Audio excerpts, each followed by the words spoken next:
What if the most explosive moment on British television wasn't something that was said, but something that was almost said then stopped? Think about that for a second. Not shouted, not denied, not corrected. But before we continue, please subscribe and turn on the notification bell for updates. Stopped. Mid-thought. Mid-breath. Mid-sentence. And the audience felt it. You probably felt it too, even if you couldn't quite explain why. Because when Piers Morgan pauses, when a man known for bulldozing lawsuits, careers, and entire institutions suddenly chooses his words with surgical care, people notice. When the most confrontational voice in modern media suddenly goes quiet, it doesn't feel like restraint. It feels like a warning. Here's the question nobody asked out loud that night. What was he about to say? And more importantly, who didn't want him to say it? This story doesn't begin with a yacht. It doesn't begin with a video. It doesn't even begin with a lawsuit. It begins with silence. A silence so deliberate it felt rehearsed. A silence so heavy it suggested something unseen had just entered the room. Not physically, but legally, financially, strategically, because silence in modern media is rarely accidental, especially when millions of dollars are allegedly involved. Especially when the name at the center of that silence is Meghan Markle. Now, before anyone jumps to conclusions, let's slow this down, because this isn't about shouting accusations. It's about examining patterns, about asking why certain stories die quietly while others are fed oxygen for years, about understanding how narratives are shaped not just by what's said, but by what is aggressively, expensively unsaid. And right now, one question hangs in the air like smoke. If there was nothing to hide, why did it feel like someone was paying to hide it? In the days following that broadcast, something strange happened. Viewers began rewatching the clip. Social media filled with comments that weren't angry, they were confused. People weren't reacting to what was revealed. They were reacting to what wasn't. You could almost trace the moment, frame by frame. The shift in posture, the recalibration of tone, the subtle pivot away from a subject that had clearly been lined up moments earlier. This wasn't improvisation. This was interruption, and interruption suggests intervention. Ask yourself this: how often do you see live television genuinely interrupted by fear? Not outrage, not backlash. Fear, the kind that comes from knowing exactly where a sentence could lead, and exactly how much that destination could cost.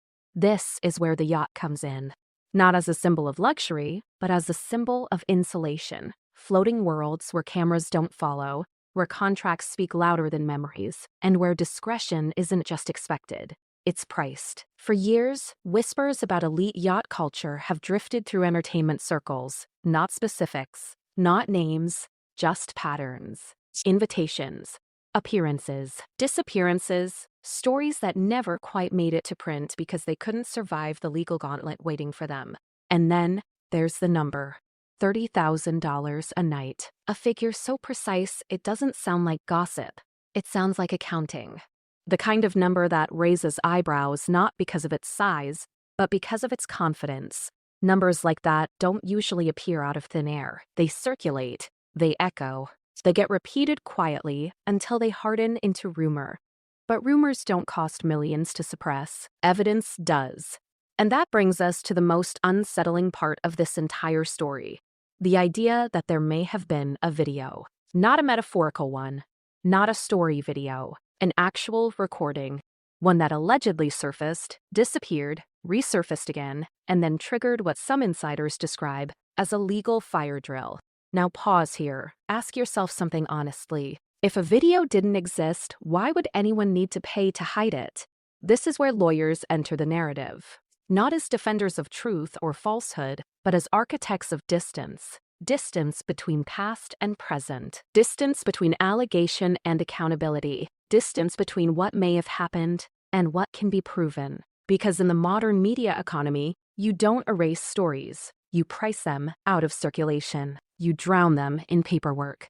You exhaust the witnesses. You make telling the truth feel financially suicidal. And when that doesn't work, you apply pressure in places the public never sees. Live television, for example.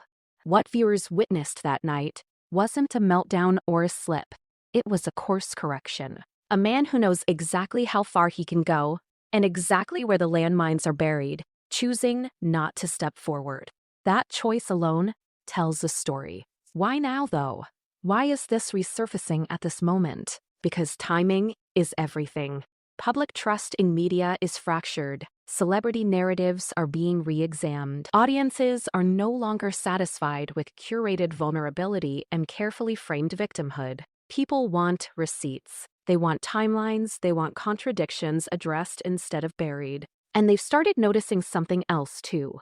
Whenever certain questions are asked about Meghan Markle's past, not her opinions, not her marriage, not her interviews, but her early professional environment, the response isn't debate, it's disappearance. Articles vanish, threads get locked, entire discussions dissolve overnight. That doesn't feel organic, it feels coordinated. And coordination costs money. Which brings us back to that live broadcast, back to that half-finished sentence, back to the look on Piers Morgan's face that said more than anything he could legally say out loud. He didn't deny the story, he didn't confirm it. He sidestepped it. And sidestepping is often the clearest admission that something dangerous lies straight ahead. Here's the contradiction that keeps gnawing at viewers. Meghan Markle's public narrative is one of relentless scrutiny, of being hunted by tabloids, of having no protection from invasive media. And yet, if even a fraction of these suppression claims are true, then the reality is the opposite. Not powerless, protected, not exposed, insulated. Not silenced, selectively amplified. That contradiction is why this story won't die. Because people can forgive scandals. What they struggle to forgive is manipulation, especially when it involves controlling what the public is allowed to see, know, or even question. And now, quietly, that control appears to be slipping. More people are asking the same thing. If lawyers were allegedly paid millions to make something disappear, what exactly were they afraid of? Not embarrassment, not criticism. Those pass, they were afraid of permanence. Because once something is seen, truly seen, it can't be unseen. Once a narrative cracks, it doesn't heal. It splinters. And if a Yacht video exists, or existed, or still exists somewhere beyond the reach of cease and desist letters and settlement agreements, then the real danger isn't what it shows. It's what it proves. This introduction isn't here to tell you what to think. It's here to explain why so many people suddenly feel like they've been kept out of a conversation they paid to watch. Why silence rang louder than any accusation. Why a man who thrives on controversy suddenly chose caution. And why the phrase paid millions to hide refuses to sound exaggerated when placed next to the way this story has been handled. Because if nothing happened, nothing would need hiding. And if nothing needed hiding, nobody would panic when a camera was already rolling. But what came next, the moment before the pause, the reason for the pause and the forces behind it, would change everything. And no one watching that night saw it coming. Did you notice how fast the temperature changed? 1 second, the studio felt familiar, loud, confident, controlled chaos. The kind of environment where sharp opinions are currency and confrontation is the point. And then, almost imperceptibly, everything tightened. Voices softened, sentences shortened, eyes flicked, not to the camera, but slightly off it. That's the moment viewers keep replaying. Because live television doesn't usually hesitate, it reacts. It explodes. It spirals. What it doesn't do is freeze unless something external applies pressure. And pressure is exactly what this felt like. Let's reconstruct that moment carefully, because context is everything here. The discussion was already heated. Meghan Markle's name had come up, as it often does, framed within the familiar debate, media treatment, public image, truth versus perception. Nothing new, nothing dangerous, until suddenly it was. The shift didn't happen when accusations were made. It happened when implications formed, when the conversation drifted away from opinions and towards something else entirely, evidence. That's when Piers Morgan did something he almost never does. He slowed down. For a man whose brand is speed, speed of reaction, speed of rebuttal, speed of escalation, slowing down is a tell. It suggests calculation, risk assessment. internal red lights flashing. And then came the sentence that never finished. Not because he was interrupted, not because another panelist jumped in, but because he stopped himself. Ask yourself this: how often have you seen that happen with him? This is someone who has openly invited lawsuits. 2. Someone who has clashed publicly with royalty, celebrities, corporations, even his own network. He doesn't flinch at backlash. He thrives on it. So why flinch here? The answer isn't emotional. It's structural. Because backlash is survivable. Legal annihilation is not. The camera caught it. Maybe not intentionally, but clearly enough. A subtle inhale, a glance downward, a recalibration, and then the pivot, away from specifics, away from implication, away from the one thread that might unravel everything. That's when viewers started commenting in real time. What was he about to say? Why did he stop? That felt edited, but it wasn't. These weren't conspiracy theorists. These were ordinary viewers reacting to an instinctive sense that something unscripted had just collided with something very scripted. And this is where the story deepens. Because live TV pauses don't just happen. They're caused, sometimes by producers in the ear, sometimes by legal teams hovering in the background, sometimes by pre-existing warnings that say very clearly, do not cross this line. And lines are usually drawn after someone has already tried to cross them. Which raises a crucial question. Had Piers Morgan already been warned? Behind the scenes of television, especially at that level, nothing involving high-profile figures exists without layers of legal oversight. Scripts are vetted, talking points are reviewed, risky segments are flagged. And when a topic carries unusual danger, hosts are quietly advised to tread carefully. But here's the contradiction. If this were just another rumor, another tabloid exaggeration, another recycled accusation, it wouldn't require extraordinary caution. Morgan has torn through those before, publicly, gleefully.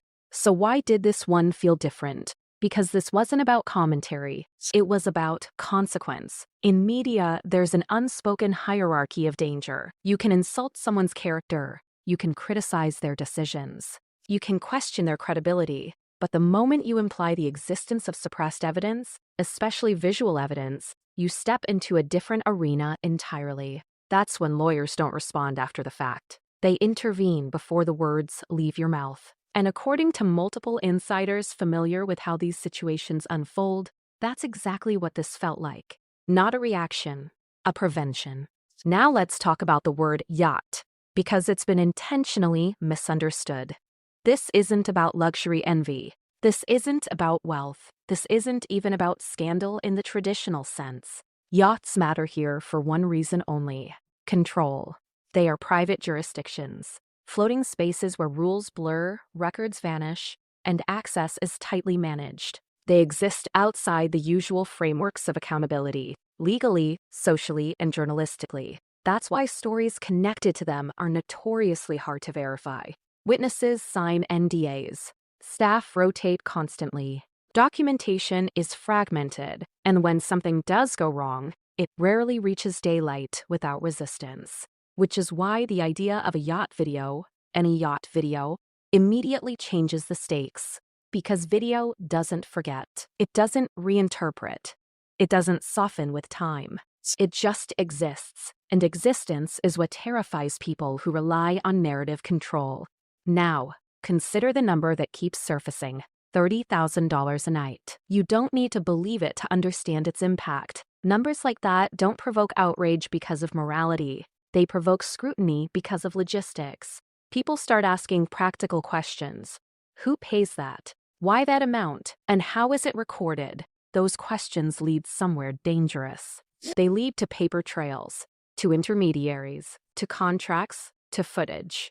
And if even one of those components exists, then the story isn't speculative anymore. It's structural, which is why the response wasn't denial. Denial invites debate. Debate invites investigation. The response was silence. Silence reinforced by legal muscle. Silence reinforced by money. Silence reinforced by the quiet disappearance of related content across platforms. Have you noticed how certain articles are harder to find now? how search results feel thinner than they should, how discussions get derailed or shut down not with counter-arguments, but with exhaustion. That's not organic. That's strategy. And strategy suggests fear, not of gossip, but of verification. Back to the studio. When Morgan pivoted away, he didn't look relieved. He looked constrained, like someone who knew exactly what he wasn't allowed to say, and exactly why. That's the moment that turned casual viewers into investigators, because people can accept controversy. What they don't accept is being managed. And now, that pause has taken on a life of its own. Not because of what was said, but because of what was prevented from being said. This is the paradox at the heart of the story. Every attempt to suppress it has amplified it. Every legal maneuver has signaled importance. Every disappearance has confirmed presence. And the louder the silence grows, the more people lean in.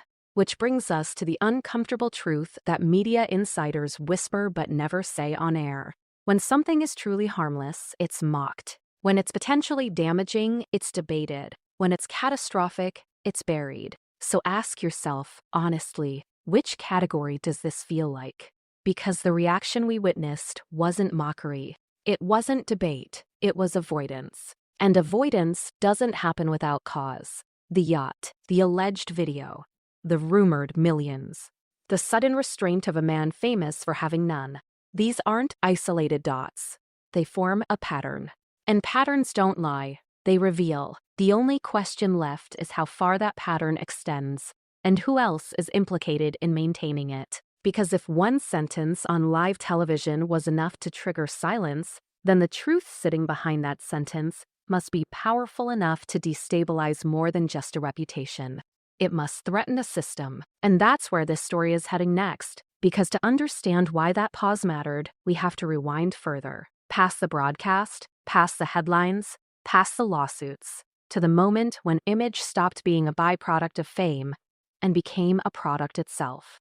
And that transformation didn't start on television. It started long before. What if the most important part of this story didn't happen on a yacht or on live television, but years earlier, quietly, when identity stopped being personal and started being strategic? Because to understand why a single unfinished sentence could trigger panic, you have to understand the machinery behind the image. Not the public image, the constructed one. The version designed not just to be admired, but to survive scrutiny. This is where the story turns. Not sharper, not louder, more uncomfortable. Because reinvention sounds inspiring until you realize how often it requires erasure. Let's be honest for a moment. Reinvention is celebrated in Hollywood. It's practically mandatory. People change names, change accents, rewrite origin stories. Nobody blinks until the new story clashes with old facts. And when that happens, there are only two options: confront the contradiction or bury it. The reason this matters is simple. The reaction we witnessed on live TV didn't come from nowhere. It came from a long history of aggressive narrative management, a system that had worked remarkably well. Until it didn't. Long before royalty, long before global fame, long before the world argued about interviews and intentions, there was a career being shaped very carefully, not accidentally, not passively, deliberately. Early press profiles painted a picture of struggle, perseverance, and self-made success, a relatable arc, a digestible one, the kind audiences root for. And for a long time, that version held. But behind the scenes, people who work in entertainment will tell you something quietly, off the record, every time. Nobody arrives at the top without help. Nobody builds a brand without compromise. And nobody escapes their early years completely intact. This isn't an accusation, it's an observation. What made this particular reinvention unusual wasn't that it happened. It was how aggressively competing versions were suppressed once the stakes rose. Ask yourself this: how many celebrities have messy pasts that are openly discussed? Plenty. It rarely destroys careers. Often, it humanizes them. So why did even vague questions about certain early professional environments trigger such extreme responses here? Why did conversations dry up instead of evolve? Why did stories vanish instead of mutate? Those are not the reactions of someone unbothered by scrutiny. They're the reactions of someone protecting a structure that cannot afford inspection. This is where the yacht rumors gain traction, not because of their salaciousness, but because of their placement in the timeline. They allegedly filled gaps that public narratives carefully skipped over. They suggested continuity where official biographies implied struggle. And continuity is dangerous, because continuity can be verified. People who dismissed these whispers early on often did so with the same argument. There's no proof. And they're right. Publicly, there isn't. But here's the uncomfortable counterpoint. Proof doesn't need to be absent to be inaccessible. Sometimes it's just priced beyond reach. The entertainment industry runs on leverage. Who knows what? Who has what? Who can afford to fight? Who can't? Stories don't disappear because they're false. They disappear because they're expensive. And when the numbers being whispered climb into the millions, that tells you something crucial. Someone believed the risk was real. Not hypothetical, not theoretical. Real. That belief is what drove the alleged legal interventions. That belief is what shaped the silence. And that belief is what caused a seasoned broadcaster to pull back mid-sentence. Because people don't fear lies. They fear documentation. Now think about the environment yachts provide. They aren't just private. They're insulated. They exist in legal gray zones. They host powerful people who expect privacy not as a privilege, but as a condition.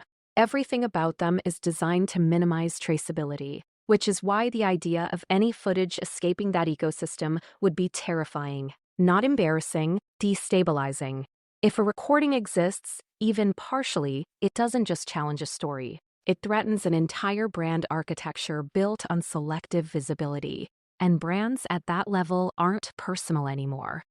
They're economic. They involve partners, contracts, foundations, causes, media deals, alliances. One crack doesn't stay. One crack, it spreads.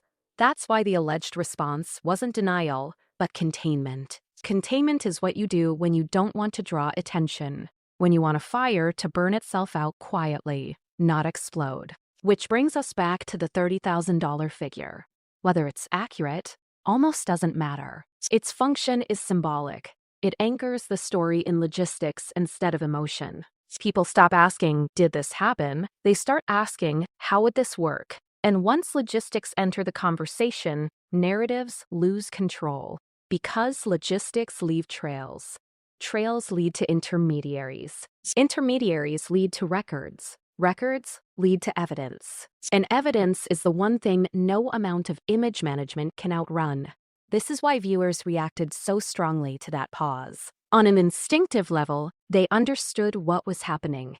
They were watching power being exercised invisibly, not loudly, not arrogantly, efficiently. They were watching a boundary being enforced in real time. And that realization changed how people viewed everything that came before it. Suddenly, earlier controversies felt different, not misunderstood, managed, not chaotic, curated, not reactive, preemptive. Even sympathetic viewers began to ask questions they hadn't before. Why did certain critics vanish from the conversation entirely?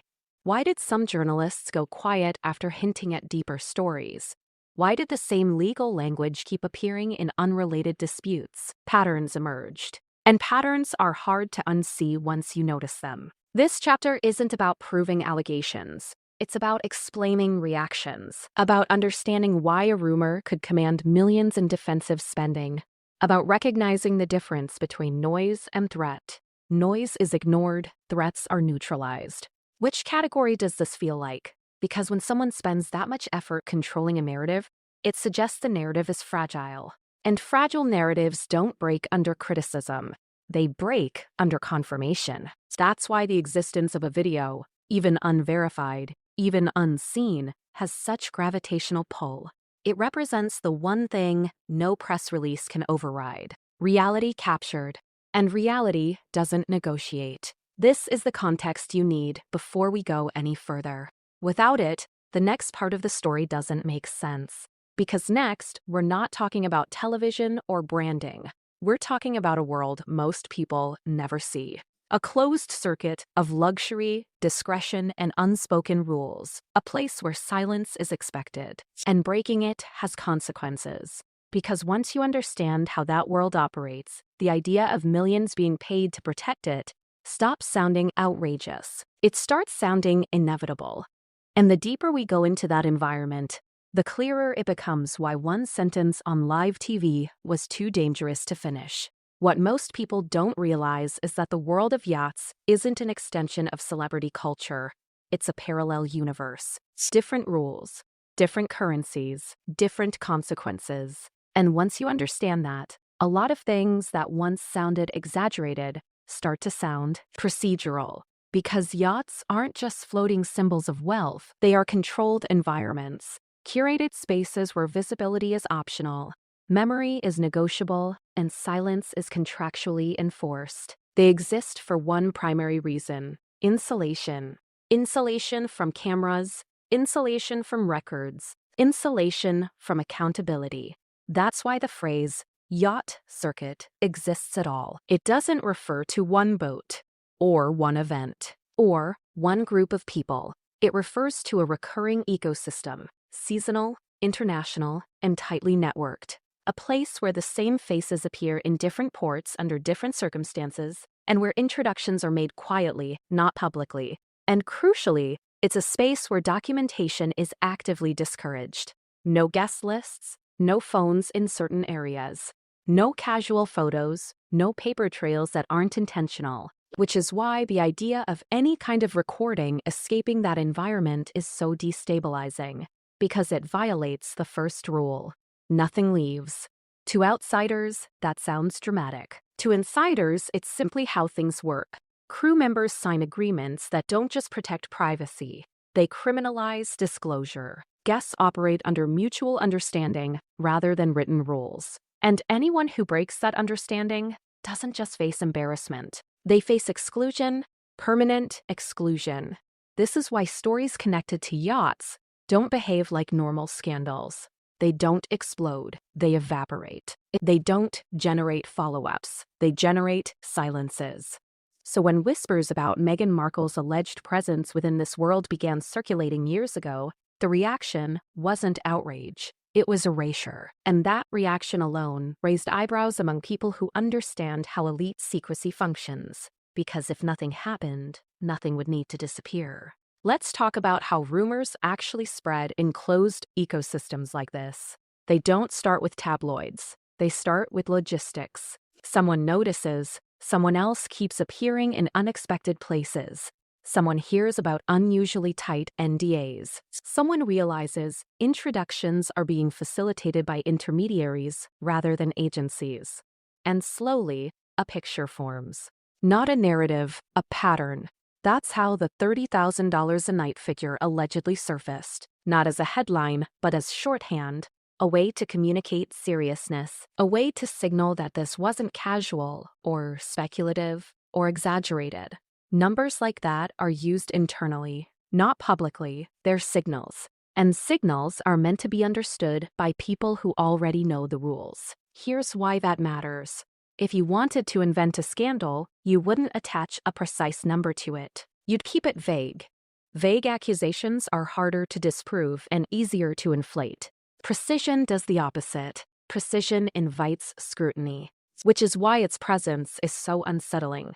Now, let's connect this back to the live television moment. When Piers Morgan hesitated, he wasn't hesitating over gossip. He was hesitating over implication. Because the second you imply that something happened in a space designed to leave no evidence, you're also implying that evidence exists despite those safeguards. And that is a legal nightmare. Not because of what it proves, but because of how difficult it is to disprove. How do you prove something didn't happen in a place where nothing is documented? You can't. You can't. Which is why the strategy isn't rebuttal. It's silence.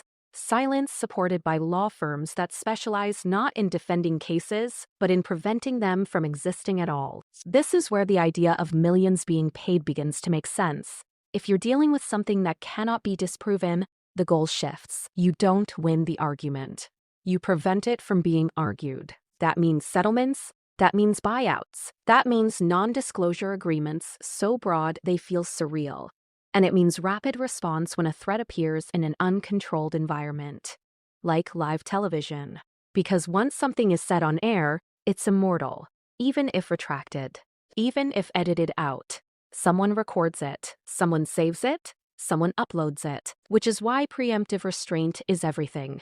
This is what viewers sensed instinctively. They weren't watching censorship. They were watching risk management. Now let's talk about the people who make this ecosystem work, the intermediaries. These are not celebrities. They're not public figures. They don't appear in articles. They don't give interviews. They facilitate introductions. They arrange logistics. They manage discretion. They are the connective tissue between money, access, and anonymity. And if you follow how stories about yachts collapse, you almost always find the same thing at the center, an intermediary who never speaks. Why? Because intermediaries are paid to be invisible, which brings us back to why a video, even a rumor of one, is so disruptive. A recording doesn't need intermediaries. It doesn't need interpretation. It doesn't need context. It just plays, and if it plays, it bypasses the entire system designed to keep things quiet. That's why the panic wasn't about public opinion. Public opinion can be managed. The panic was about loss of control. Because if a video exists, it doesn't just threaten one person. It threatens everyone who participated in maintaining the silence. It threatens the ecosystem. That's when the stakes escalate from reputational to existential. This is also why the response allegedly wasn't reactive. It was anticipatory. Warnings before broadcasts. Legal reminders. Carefully worded communications that don't threaten but clarify consequences. The kind of messages that don't say, "You can't say this." They say, "You know what happens if you do." And Morgan knows. He's been sued.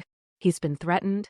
He's been warned. He understands where the lines are drawn. So when he stops mid-sentence, that's not fear of backlash, that's recognition of a boundary enforced by serious power. Now, consider this. If this entire story were fiction, it would have collapsed under scrutiny long ago. Too many moving parts, too many people, too many opportunities for contradiction. But instead, what we've seen is consolidation. Stories narrowing instead of spreading. Discussions truncating instead of evolving. Questions being reframed instead of answered. That's not chaos. That's coordination. And coordination implies intent, which leads to the most uncomfortable realization yet. The silence around this story isn't evidence of its falseness. It's evidence of its sensitivity. Sensitive enough to require intervention, sensitive enough to require money, sensitive enough to make live television flinch. And that sensitivity didn't originate in a studio. It originated in a closed world where cameras aren't welcome and memories are negotiable. A world that doesn't expect to be talked about, ever. But the problem with insulated systems is that they're only safe until something escapes. A person, a document, a file, a video, and once that happens, the silence doesn't protect you anymore. It indicts you. This is why the story doesn't stop at the yacht. The yacht is just the setting. The real story is about what happens when a closed system collides with open media, when private arrangements meet public curiosity, when silence meets a microphone that's already live. And next, we have to confront the most dangerous element of all, not rumors, not numbers, not even videos, lawyers. Because the moment attorneys enter the story, it stops being about truth and starts being about containment. And what happened next, behind the scenes, before anyone ever went on air, explains everything that followed. Before a single word reaches a microphone, before a producer counts down, before a red light flicks on, there is another room that decides what can safely be said. It's quieter, windowless, paper-heavy, and it's where stories go to be negotiated out of existence. This is the part nobody sees, because when lawyers enter the picture, truth stops being the primary concern. Risk does. What's the worst-case scenario? Who's exposed? Who's paying? Who can afford to fight? And who can't? Those are the questions that matter. And in this story, those questions started being asked long before the audience ever sensed something was wrong. Here's what people misunderstand about high-level legal intervention in media. It isn't reactive, it's anticipatory. By the time a host hesitates on live television, the groundwork has already been laid. Calls have been made, warnings have been issued, boundaries have been defined in language so precise it leaves no room for misunderstanding. Not threats, reminders. Reminders of prior agreements, reminders of ongoing obligations. Reminders of how quickly a conversation can become very expensive. Because the most effective legal pressure doesn't come with raised voices. It comes with documentation, a quiet email, a reference to a clause, a sentence that begins with, "as you are aware." That's usually enough. Now imagine being a broadcaster who's been on the receiving end of this before. Imagine knowing exactly how quickly a comment can turn into a years-long legal siege. Imagine understanding that the people on the other end aren't bluffing, and that they don't need to win publicly to win completely. That's the context behind the pause. That's why it mattered. And that's why the idea of millions paid to hide doesn't sound absurd to people who've watched this system operate from the inside. Because when lawyers decide something must not surface, the spending doesn't feel optional. It feels necessary. Here's where the story sharpens. According to multiple media insiders, the most aggressive interventions don't happen after publication. They happen at the point of intention. When someone signals that they might go somewhere dangerous, the response is immediate. Not to shut them up, to educate them on consequences. What happens if a certain implication is made? What happens if a certain word is used? What happens if a certain piece of alleged evidence is even referenced, not shown? This is how suppression works in the modern era. You don't burn books, you pre-price speech. And the higher the perceived risk, the higher the number climbs. Which brings us back to the idea of a video, because the moment attorneys believe footage exists, or could be alleged to exist, the calculus changes completely. Footage doesn't argue. It doesn't editorialize. It doesn't care about intent. It either exists or it doesn't. And if it exists, even in fragmentary form, it becomes a liability that can't be managed with messaging alone. This is why the most expensive legal efforts aren't about winning cases. They're about preventing discovery, preventing subpoenas, preventing depositions, preventing the question that leads to the question that leads to the request. That's where costs explode. Not because the truth is devastating, but because the process of proving it would be. Now ask yourself this. If someone believed a video did not exist at all, would they spend millions ensuring nobody ever mentions it?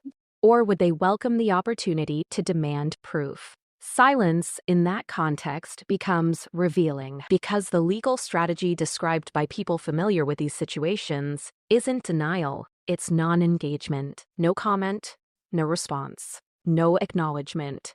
And when non-engagement is paired with strategic pressure on media figures, it sends a message that's impossible to miss. This is not a fight you're meant to have. This is also why the live television moment felt so stark. You weren't watching censorship imposed by a network. You were watching self-preservation activated by experience, because broadcasters at that level know something most viewers don't. They know which names trigger which firms, they know which topics come with silent attachments. They know when a story crosses from controversial into radioactive. And they know that once that line is crossed, there's no walking it back. That's why the pause wasn't dramatic, it was surgical. And the audience felt it, because instinctively, people understand when power enters the room. Now let's talk about money. Not a scandal, but a signal. Millions sounds vague until you understand how quickly legal costs scale when the goal is total containment. You're not paying one lawyer, you're paying teams. Across jurisdictions. Across platforms. You're paying to chase down copies, to lock down witnesses, to reinforce agreements, to discourage curiosity. You're paying to ensure that even asking the question feels exhausting. That's why stories like this don't collapse in flames. They fade unless something interrupts the process, like live television, like an unscripted comment, like a host who goes off trajectory for just a second too long. That second is all it takes. Which is why intervention doesn't wait for the words to be said. It stops them before they're finished. And once that happens publicly, Even without explanation, the damage is done. Because now people know there is something to stop. This is the paradox of suppression. The harder you work to erase something, the more significant it appears. And in this case, the reaction signaled significance on a massive scale. Significant enough to mobilize legal muscle. Significant enough to trigger restraint. Significant enough to make seasoned professionals choose silence over spectacle. That doesn't happen over gossip. It happens over exposure. And now the audience is doing what audiences always do when they sense control being exercised behind the scenes. They're pulling at threads. Why did certain articles disappear? Why did specific phrases suddenly become untouchable? Why did the conversation shift from substance to semantics overnight? These aren't coincidences. They're indicators that something exists just beyond the edge of permissible discussion. Something that can be alluded to but not examined, something that can be hinted at but not described. And that brings us to the most dangerous phase of any suppressed story, the phase where people stop caring about the original allegation and start caring about the suppression itself, because suppression feels like manipulation, and manipulation breeds distrust. Which is why the next part of the story doesn't focus on what may or may not have happened. It focuses on what happened after, on how media reacted, on how platforms responded, on how silence spread faster than rumor ever could. Because when a system moves this efficiently, it reveals more than any leaked footage ever could. It reveals priorities. And next, we need to look closely at the moment the audience pushed back. The moment viewers realized they weren't just watching a debate, but a boundary being enforced. Because that reaction didn't just surprise producers, it changed the trajectory of the story entirely. And what happened in the aftermath, online, off camera, and quietly, is where the narrative truly began to slip out of control. The backlash didn't arrive screaming. It arrived squinting. That's the part nobody expected. Because outrage is easy to dismiss. You label it hysteria. You wait it out. It burns hot and dies fast. But confusion, real collective confusion, is harder to control. And that's what followed the pause. Viewers didn't flood social media with accusations. They flooded it with questions. Why did he stop? Why did that feel rehearsed? Why did the energy change so abruptly? Why did it feel like something invisible stepped between the host and the camera? Those questions spread faster than any claim ever could. And once an audience starts asking questions instead of accepting answers, the balance of power shifts. This is where the story took a turn that nobody in the control room had planned for. Because the moment people sensed restraint, they started looking for its cause. Clips were replayed, screenshots were dissected, tone changes were analyzed like crime footage, not because viewers suddenly became experts, but because something about that moment felt wrong. And when something feels wrong on live television, people trust that instinct. The comments didn't read like gossip. They read like investigation. I've never seen him do that before. Why didn't anyone interrupt him? He interrupted himself. That felt like legal interference. What are they not allowed to say? These weren't fringe voices. They were ordinary viewers articulating a shared unease. That's when the conversation escaped the studio. And once that happens, control becomes theoretical. Because online audiences don't need permission to speculate. They don't need credentials to notice patterns. And they don't need proof to keep asking why proof is missing. What followed was something media veterans recognize immediately: a coordinated narrowing. Not censorship, refinement. Segments stopped referencing specifics. Language became abstract. Discussions pivoted toward safer terrain, not because interest waned, because risk had been identified. This is the subtle difference most viewers don't notice consciously but feel instinctively. When a story is dying naturally, coverage fades. When it's being managed, coverage changes shape, and this changed shape overnight. Now let's talk about why that matters. Because the audience reaction didn't just challenge the narrative, it challenged the process. People weren't asking, is this true? They were asking, why can't this be discussed? And that question is far more destabilizing. Truth can be debated. Suppression can't. The more the conversation was redirected, the more people focused on the redirection itself. The absence became the story. This is the moment where legal containment strategies often fail, not because information leaks, but because curiosity multiplies. Once viewers believe something is being withheld, they don't need evidence to stay engaged. The mystery becomes self-sustaining. This is why attempts to quietly move on often backfire, because audiences don't forget being managed. And this audience felt managed. It didn't help that familiar patterns started emerging. Search results felt thinner. Old articles were harder to find. Threads vanished without explanation. None of this proved anything, but it didn't need to. It proved effort. And effort implies motive. At this point, even viewers who had no opinion on Meghan Markle or Piers Morgan began to lean in, not because of loyalty to either side, but because something felt off about the mechanics of the conversation. And mechanics matter, because when media behavior changes abruptly, it signals external pressure. Ask any journalist, stories die all the time. But they don't usually flinch first. Here's the irony that fueled the backlash. If the alleged yacht video had never been mentioned, most people would never have cared. If the rumored number had never surfaced, it would have faded like 100 other whispers. But the visible restraint, the public hesitation, gave the story weight. It suggested danger. And danger attracts attention. That's when commentators started asking meta questions.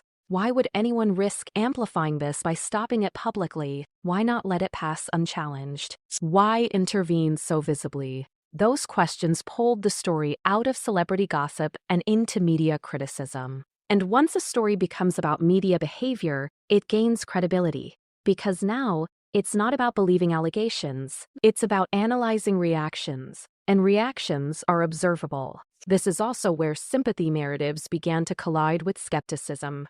For years, Meghan Markle has been framed as someone pursued relentlessly by hostile media, someone without institutional protection, someone exposed. But the audience reaction suggested the opposite. What they saw that night looked like protection.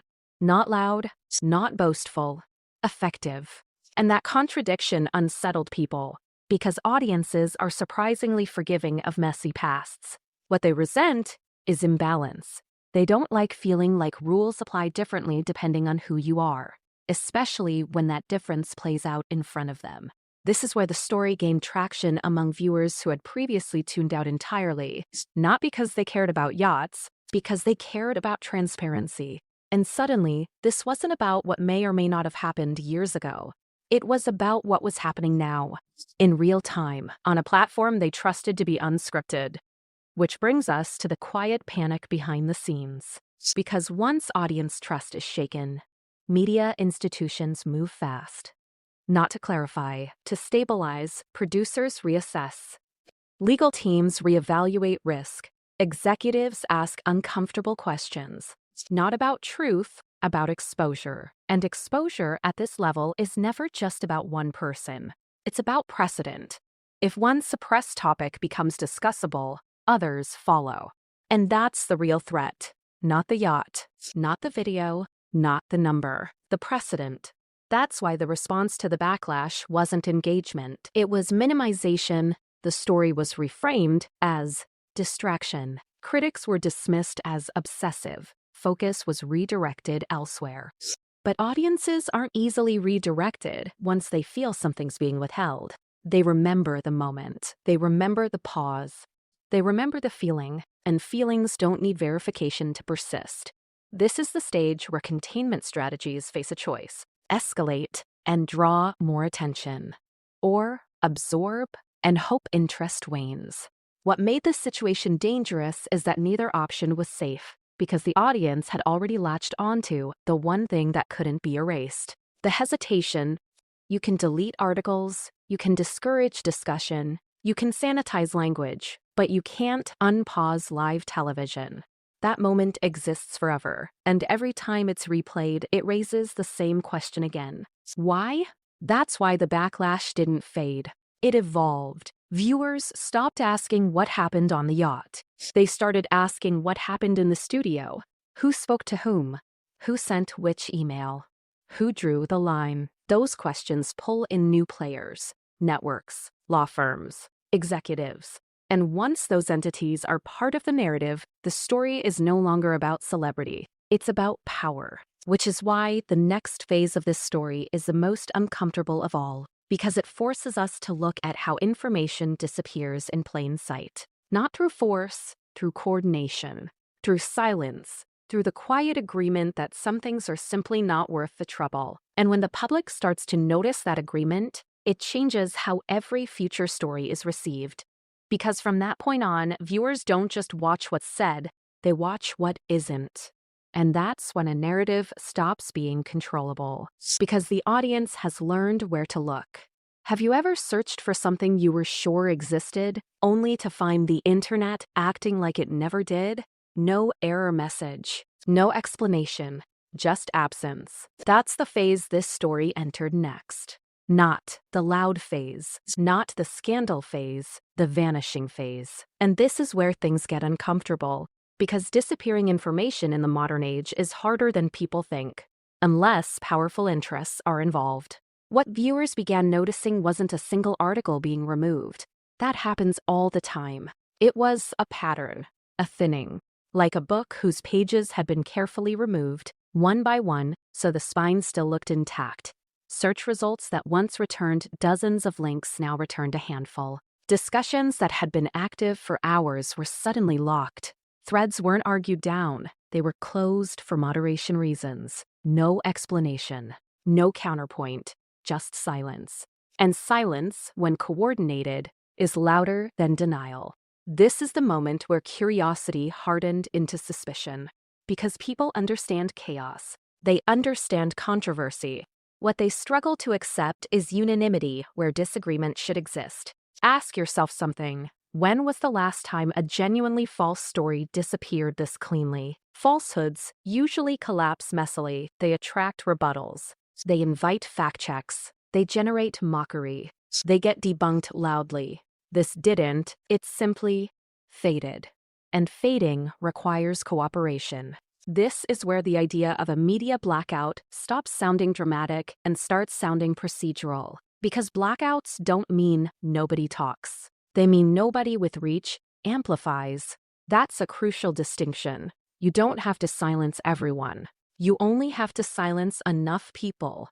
Once amplification stops, curiosity becomes isolated. And isolated curiosity burns out faster. That's the theory, anyway. But something went wrong here, because instead of burning out, the curiosity mutated. People stopped trusting the absence. They started archiving. Screenshots circulated. Saved clips reappeared. Private downloads became public uploads. People began comparing notes, not to prove an allegation, but to document the disappearance itself. And that's a dangerous pivot, because now the subject isn't the original rumor. It's the response to it. This is the point where suppression strategies often backfire, because they assume a passive audience, an audience that consumes and forgets. This audience didn't forget. They remembered the pause, they remembered the shift, they remembered the feeling of being steered. And now they were watching the steering mechanisms in action. Here's what makes this particularly volatile. Modern audiences don't need a central authority to validate suspicion. They validate each other. When enough people notice the same anomaly independently, it creates a form of consensus that's immune to official dismissal.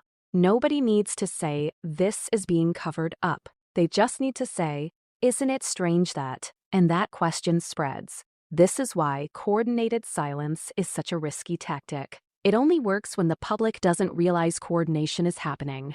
Once they do, every missing piece becomes suspicious. Every redaction becomes evidence of intent. Now think about the timing. This blackout didn't happen years later.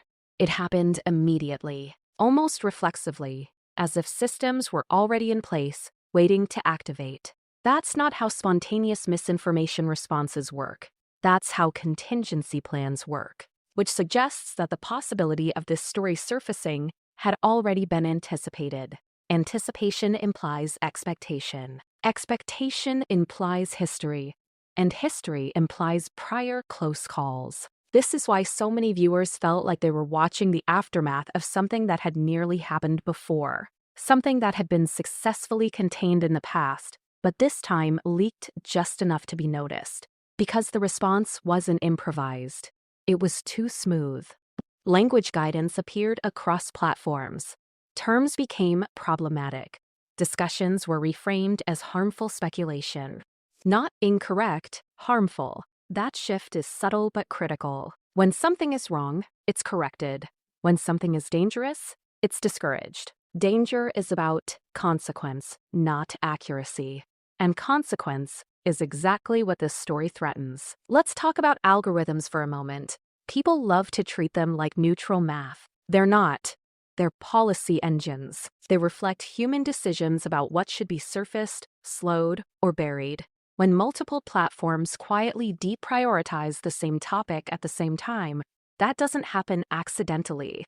It happens because someone, somewhere, flagged it. And flags are rarely raised without cause. This is why the audience reaction deepened instead of dissipating, because suppression introduced a second mystery layered on top of the first.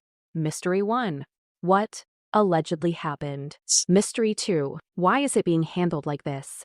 And Mystery 2 is often more compelling. At this stage, even skeptics were forced to admit something unusual was happening.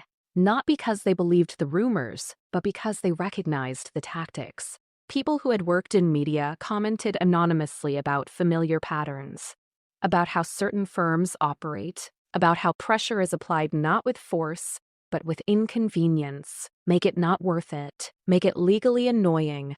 Make it professionally risky. That's how stories die. Unless the audience refuses to let them.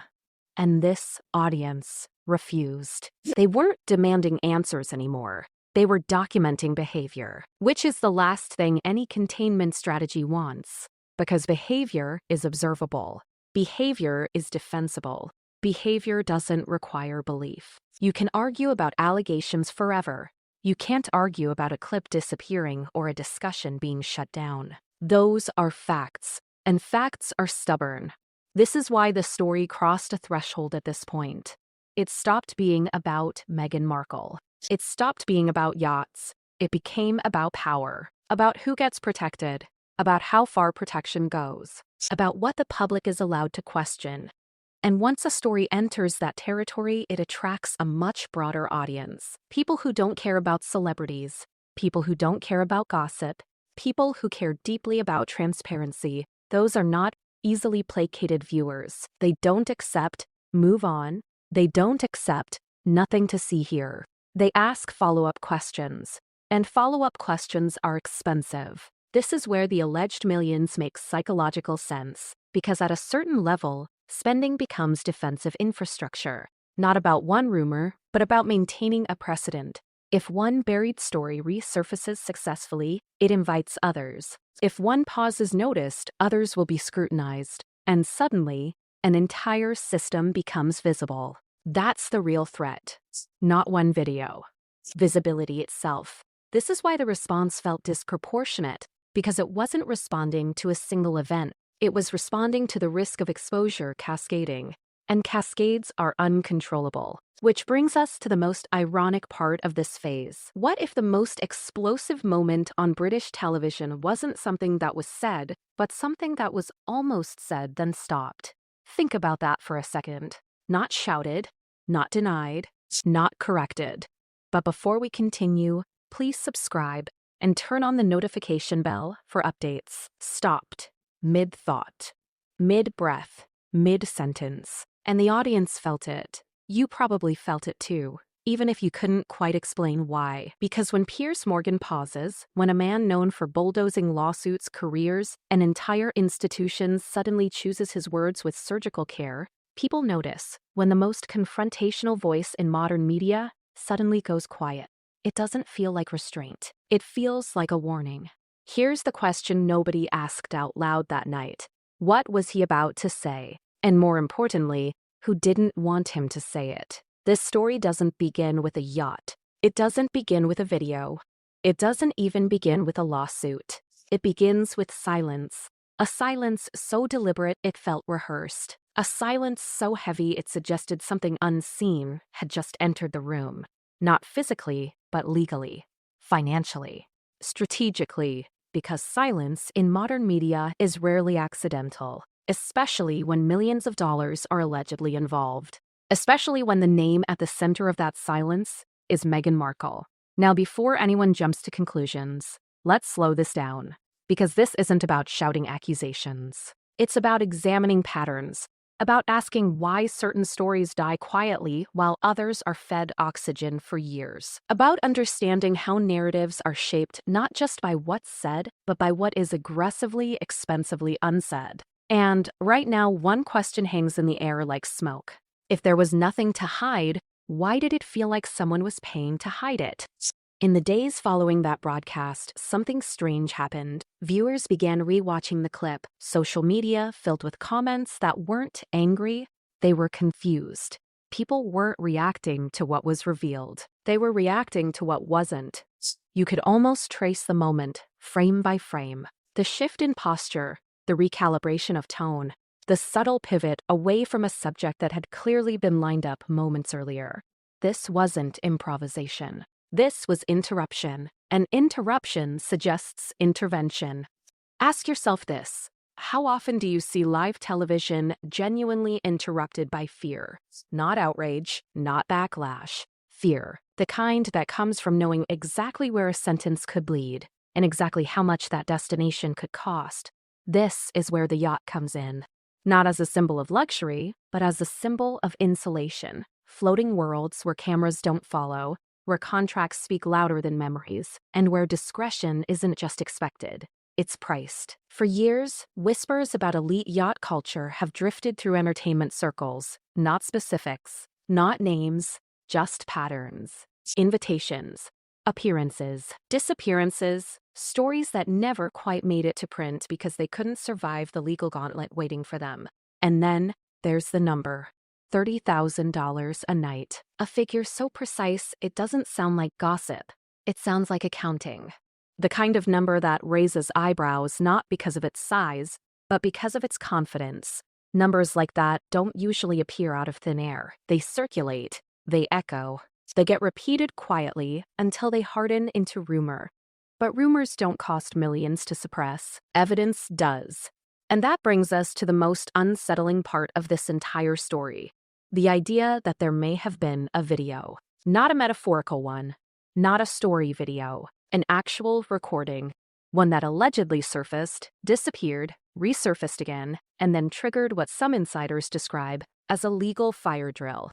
Now pause here. Ask yourself something honestly. If a video didn't exist, why would